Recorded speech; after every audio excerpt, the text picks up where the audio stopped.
I came to WSIL in 1987. As I got out and started talking with folks, one question came up over and over again. Were you here for the Marion Tornado? May 29th, 1982, an F4 tornado tore through Marion, Illinois. And 5 years later, it was the #1 question in the fronts of minds. A tornado strike leaves scars on the landscape. It also scars the conscience. Meteorologist J.C. Brienne grew up in Marion, Illinois. Her family was impacted by that tornado, and she gives us a closer look at a day many can't forget. The Marion tornado of May of 1982 roared through downtown Marion, taking the lives of 10 people.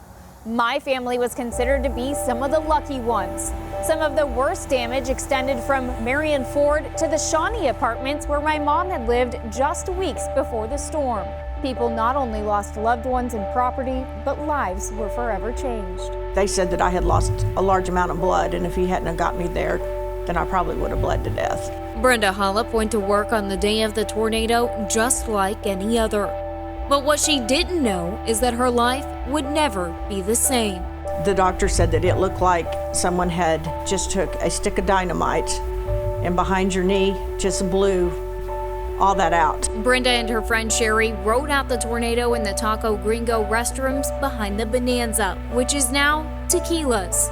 During the storm, she lost consciousness and woke to find herself seriously injured. It had thrown the Ford garage completely through that Taco Gringo. The front doors were the only thing standing. Anthony Lloyd worked at Bonanza and immediately jumped to action after walking out to the destruction left behind. She was going into shock, and I kept yelling at her, and Sherry kept talking to her, telling her, you got to stay with us, stay awake. And she was really losing a lot of blood, and I was scared.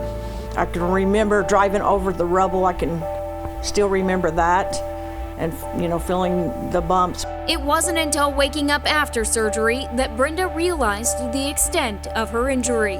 The doctor came in and told me that they'd had to amputate. Although the tornado left a lifelong scar, Brenda says she's just happy to be alive and owes it all to Anthony. And I did dream about it off and on for a few years. It affected me. It wasn't so much when I got to the hospital. It affected me a lot. I saw a lot of 18-year-old kid didn't really need to see it. Nearly 40 years later, Anthony says he still thinks about the day of the storm every time he drives through town. If it wasn't for him, I truly believe I would not be here. I think that God allowed him, to be able to get me to the hospital in the length of time that I needed. The Marion tornado occurred during the peak of tornado season, but we can see tornadoes during any month of the year. Meteorologist John Ross shows us 2 examples from our region. Folks in Harrisburg, Illinois and Perryville, Missouri both know all too well about late winter tornadoes, both suffering devastation on the last day in February, just 5 years apart. During the pre-dawn hours of February 29th, 2012, an EF4 tornado churned through Harrisburg, killing 8 people. Coming during the overnight hours and prior to what many consider to be the beginning of the traditional severe weather season, the storm found residents unaware. Houses destroyed, cars flipped, and people missing. All of it evidence that tornadoes can and do strike our region year-round. More recently, on February 28, 2017, another EF4 tornado roared through Perry County, Missouri, just northwest of Perryville. This, another winter tornado, destroyed 5 homes, injuring 12 and killing 1. The damage then continued for another 50 miles, crossing state lines before relenting just southwest of Christopher, Illinois. Neither of these storms are outliers, even on their own respective days. February 29, 2012 saw a total of 13 tornadoes across Missouri, Illinois, Kentucky, and Indiana. 5 years later, February 28th brought 5 more tornadoes, including 2 long-lived storms to the region. Not only did both tornado outbreaks occur in late winter, they both struck on the last day of February. These storms won't wait until spring to threaten the lives of you and your loved ones, so don't wait to protect them.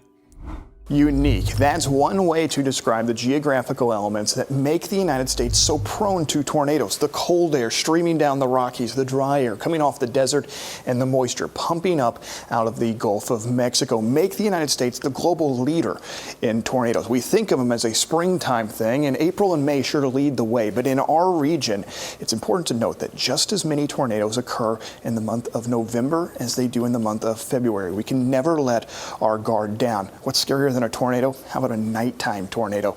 And they become twice as deadly as their counterparts that occur during the day. Since 1950, our region has experienced nearly 40% of its tornadoes between 7 p.m.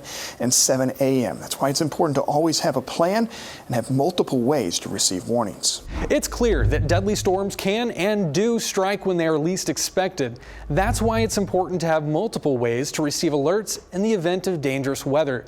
One easy and free way to stay on top of all of the weather in our region is the Storm Track 3 weather app. Unlike a NOAA weather radio, you don't need to program it. Just turn on your location, turn on alerts, and forget it.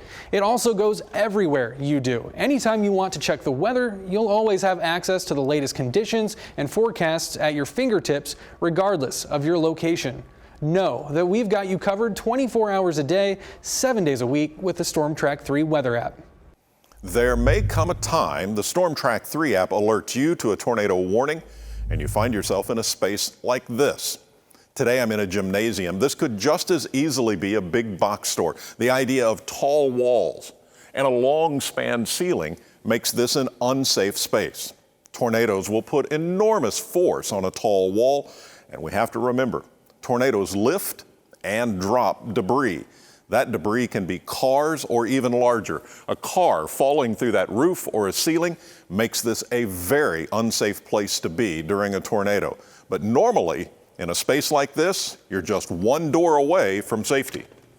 Most facilities like this have a predetermined safety space. That's what you're looking for.